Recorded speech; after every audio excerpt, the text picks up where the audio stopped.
So it starts drying really fast, and it gets, so that means it gets tacky really fast. And generally, it only takes a couple hours for it to be dry enough to handle.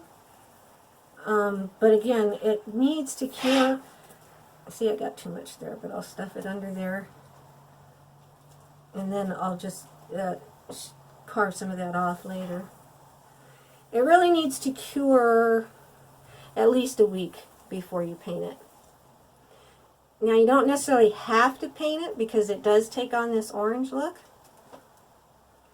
Okay, I'm going to be done with that for right now. I'm going to spray a little bit out here. And excuse me a second while I get some paper towels to wipe this end off.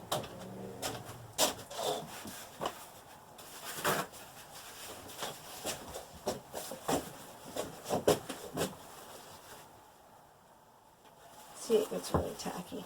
And normally I would just leave this here and let it dry and pick it up later, but I'm going to be using the table here, so I don't want it to be there. But it is hard to get it off when it's wet. So I'm just going to kind of clean that off a little and wait till that comes out as much as it's going to. Squeeze a little bit here. So there will be a little bit in the end that's going to dry out. But when you go to use it again, the instructions say just to cut that tip off where the dried part is.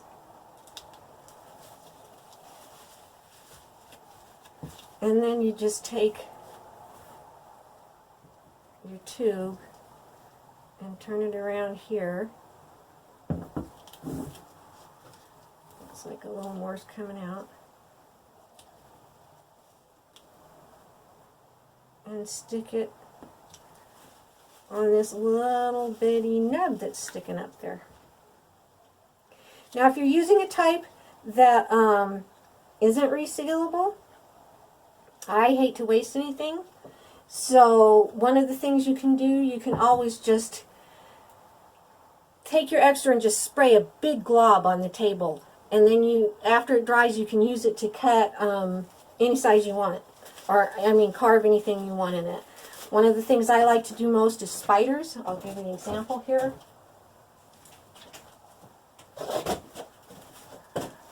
This little guy. See, I just sprayed 2 big globs. Oh, well, one big one and one a little bit smaller. And then just let it dry.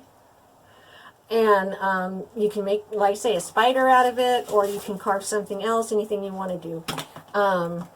After it's dry, I just stuck these pipe cleaners in there. You know, you just can stick a hole with a knife and take some tacky glue or some other kind of, even Elmer's glue, you know, whatever, craft glue, and stick it in the hole and then stick your little pipe cleaner in there. And of course, I made these little teeth there with the ends of plastic forks, and painted them a little bit with acrylic paints. So you can do all sorts of fun things. Let's see. This guy too. Now this guy I made out of the black kind that's the pond and rock foam. So he's black and a little bit shiny. And I did not paint him. That's the way the foam dries. However, if you're going to use it outside, if you don't paint it, it will dry out. The foam will dry out and it will disintegrate. And this spider here, also I used the black foam for, but this is what he looks like after he's been outside. It'll lose the color and it'll get really dry and start disintegrating. So if you're going to use it just decorations inside, you know, you don't have to paint it if you don't want to. But if it's going to be outside, you really need to paint it. You really need to seal it. So I'm going to move this guy for no, I won't move him. I'll just leave him right there and show you this one. Move him out of the way. Okay, so this is another one I did, obviously a little bit of different shape, but he's all finished and drying, and he's been curing for about, oh, I think 3 weeks. And you can see the difference. He sat outside for a little while. Well, I don't know if the color shows up that much on the tape, but he sat outside for a little while, so he's a little drier than this one was. So when it's done, here's the bottom. I'm going to have to trim a little bit of that off to unstuff him. I'm using a razor knife. You don't have to. Even an old serrated steak knife is good. This stuff carves so easily. I just really love it.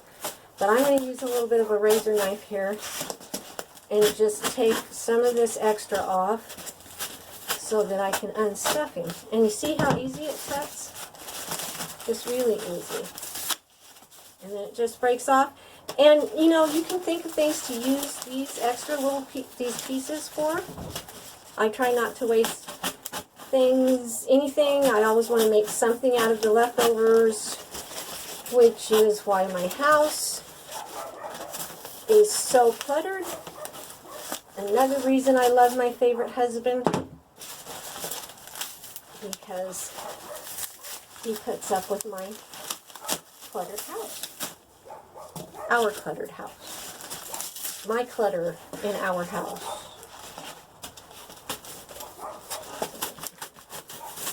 And again, I would not let children do this unsupervised. If you're using a sharp object, you might even be able to use the plastic carving knives that you can get in a kit for carving regular pumpkins. I don't know, I haven't tried those.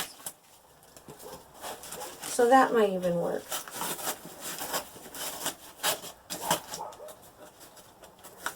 I'm trying real hard here to keep my fingers out of the way.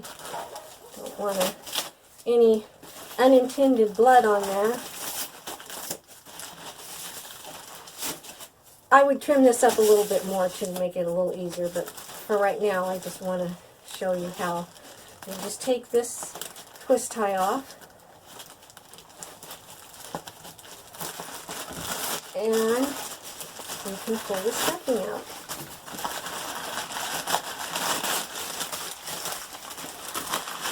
And once you pull the stuffing out, this is just going to come loose. The plastic just comes loose really, really easily.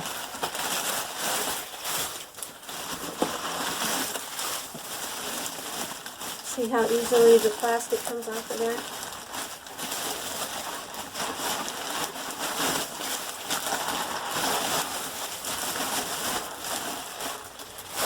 Okay.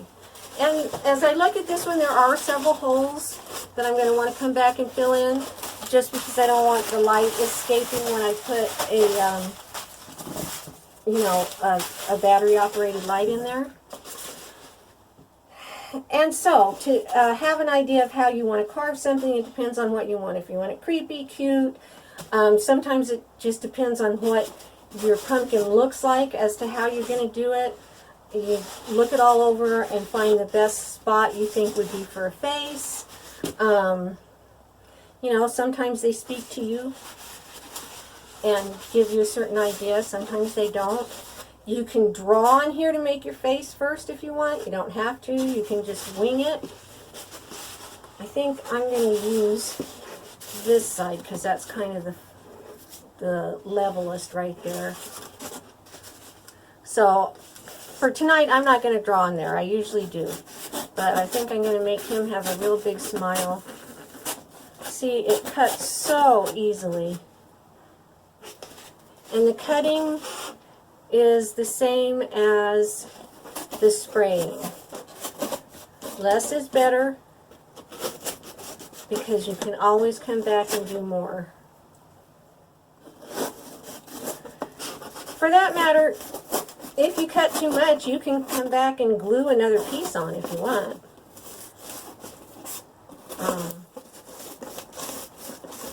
So it's very forgiving. It's a very forgiving art form, really. I'm going to push him out here. I'm not taking as much time as I would normally take to be careful. and make sure it's cut nice. I just want to give you an idea of how it cuts. And then see, you can just kind of pull it off. Like I say, normally I would take more time to map out how I want to cut it.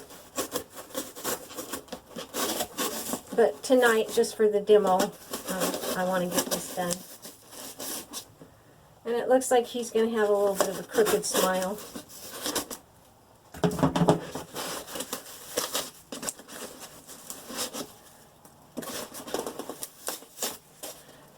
Now, if you're making a pumpkin, say this size, that's less expensive than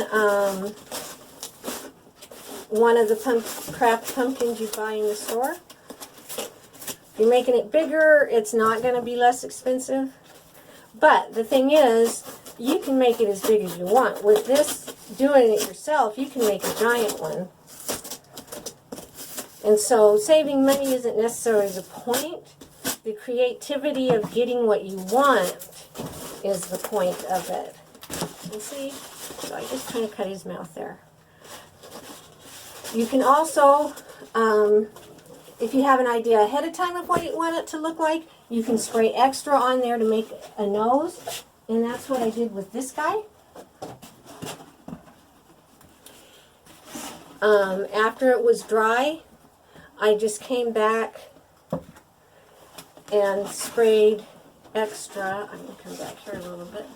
Sprayed extra all along this line here. And then it was just like a big blob. So I trimmed it off with the razor knife here and here, and I trimmed some of this to make this flatter so it made a better surface. So you just have to experiment with it and work with it and learn as you go along. And to me, this is just like the acrylic pouring. It's very addictive. I have a few of these pumpkins around the house. And so then I painted it. When it's all done, it's all cured, I use acrylic craft paint to paint it. This particular one, I used a metallic orange because I like the shininess. And for around the eyes and mouth, I used the Color Flash paint. Again, my favorite paints from Folk Art. Love, love, love the Color Flash paints. So I could go into more detail about how I carved it and the painting of it. I don't want to do that tonight because because the video is already getting kind of long here. So I think I will do that for my next video, to just go into the detail of the painting and the carving so you can get a better idea of how I do it. So this is kind of just the beginning. But I also wanted to show you how big you can do them. So for this one, I'm going to have to move the camera. So give me a minute here.